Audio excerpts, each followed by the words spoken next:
चलते हैं पश्चिम बंगाल, जहां पर नवद्वीप विधानसभा क्षेत्र में सीएम योगी आदित्यनाथ पहुंचे हुए हैं। चुनावी जनसभा को संबोधित कर रहे हैं, सुनाएंगे। नवीन किशोर चक्रवर्ती जी, गौतम पाल जी, जीवन कृष्ण सेन जी, शशिधर नंदी जी, श्री सोमनाथ कर जी, श्री कुंवरनाथ भट्टाचार्य जी,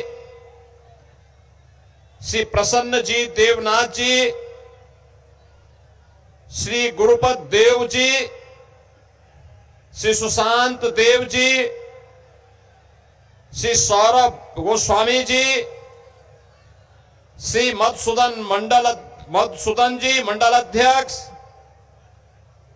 अध्यक्ष श्री समीर राय जी, दीपांकर सरकार जी, शंकर देवनाथ जी और उत्तर प्रदेश के प्रवासी कार्यकर्ता के रूप में यहां पर सहयोग कर रहे प्रयागराज से विधायक श्री गुरु प्रसाद मौर्य जी, सिद्धार्थ नस्कर जी, भारी संख्या में नवद्वीप की सभा में उपस्थित मेरे सभी उपस्थित बहन और भाइयों, पावन भागीरथी मां गंगा के तट पर स्थित भारत की प्राचीन आध्यात्मिक और अगर मैं कहूं कि बंगाल की काशी के रूप में जग विख्यात चैतन्य महाप्रभु की इस पावन धरा,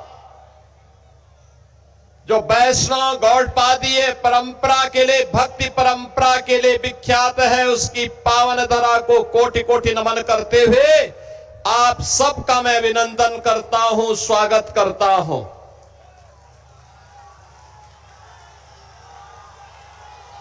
बहनों और भाइयों, चैतन्य महाप्रभु ने, याद करिए, चैतन्य महाप्रभु ने यहीं पे जन्म लेकर के 1886 में उनका प्राकट्य होता है और यहीं पर उन्होंने वैष्णव परंपरा की इस पवित्र धारा को भक्ति की परंपरा के माध्यम से हरे कृष्णा हरे रामा के माध्यम से दुनिया तक पहुंचाने का काम किया था। प्राचीन काल से ही नवद्वीप तो भारत की आध्यात्मिक परंपरा का केंद्र बिंदु रहा है। भारत की आध्यात्मिक परंपरा को नेतृत्व देने का कार्य करता रहा है। अगर उत्तर भारत में काशी का महत्व है तो पूर्वी भारत में नवद्वीप का वही महत्व था और नवद्वीप की मान्यता के कारण ही हर भारतवासी यहां की मान्यता लेने के लिए लालायित रहता था। आज मेरा सौभाग्य है कि मुझे इस नवद्वीप की धरा पर आप सभी से संवाद बनाने का, आप सबके प्रति मुझे अपने आप को यहां पर नमन करने का एक अवसर मुझे आप सबको प्राप्त हो रहा है। बहन और भाइयों, जो कार्य आज से 500 वर्ष पहले चैतन्य महाप्रभु ने हरे कृष्णा कृष्णा कृष्णा हरे हरे, हरे रामा राम रामा हरे हरे का यह मधुर धुन के माध्यम से दुनिया को अपनी ओर आकर्षित करके भारत के सनातन के झंडे को वैश्विक पटल पर गाड़ने का काम किया था। इस्कॉन के सन्यासी आज भी वह कार्य दुनिया के अंदर कर रहे हैं। क्योंकि बड़ी संख्या में इस्कॉन के हमारे सन्यासी वृंदावन की धरा पर भगवान श्री कृष्ण की लीला स्थली पर ये गान करते हुए इस भक्ति संगीत को, इस भक्ति के प्रवाह को प्रचारित करते हुए दिखाई देते हैं। बहन और भाइयों, उनका यह भक्ति का संदेश हिंदू समाज को जाति पाति से ऊपर उठ करके ईश्वर के प्रति सर्वस्व समर्पण करने की प्रेरणा देने के साथ ही भारत के राष्ट्रवाद को एक नई ऊंचाई प्रदान करने वाला भी है। याद करिए, एक और भारत की वैष्णव परंपरा की गौड़पादीय परंपरा को चैतन्य महाप्रभु के माध्यम से आगे बढ़ाने का कार्य, यहां से आगे बढ़ाने का कार्य हुआ। वहीं दूसरी ओर हम लोगों ने इस बात को भी देखा है कि कैसे इस पूरे क्षेत्र के सामने, जहां पर याद करिए एक समय भारत के सनातन की पहचान बनने वाला नवद्वीप, जिसने हमें पहचान दी, जिस बंगाल ने हमें पहचान दी थी, आज उस बंगाल के सामने स्वयं पहचान का संकट खड़ा हुआ है। बहन और भाइयों, ये पहचान का संकट खड़ा करने वाले लोग कौन हैं? क्या हम इस बात को नहीं जानते? ये वही धरा है जो कभी भारत को पहचान देती थी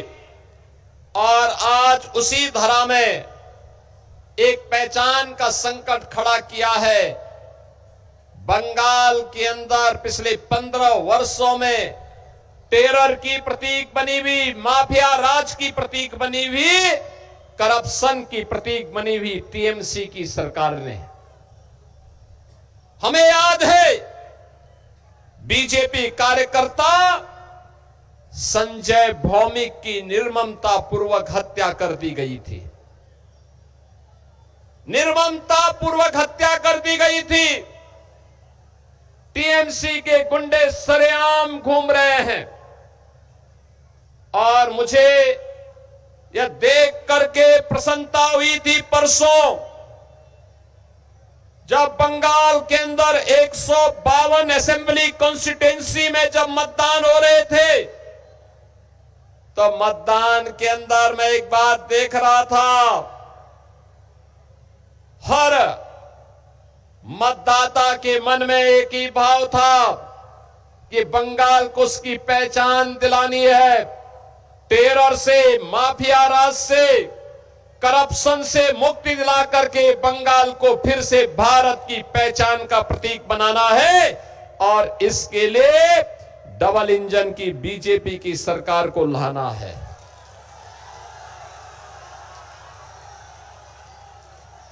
रिकॉर्ड मात्रा में मतदान करने के लिए मैं बंगाल के सभी मतदाताओं का अभिनंदन करता हूं और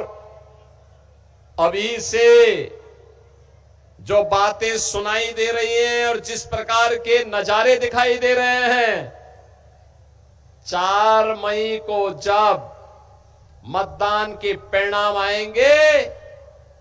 तो बंगाल के अंदर नवद्वीप का ये केसरिया झंडा हर ओर लहराता हुआ दिखाई देगा।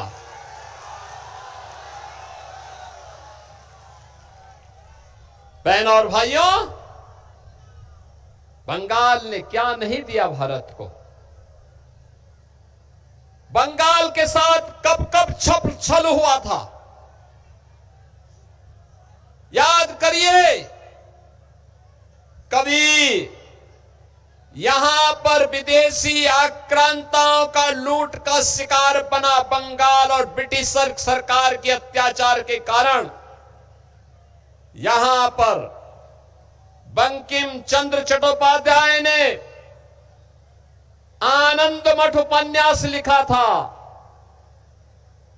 आनंद मठ उपन्यास के माध्यम से उन्होंने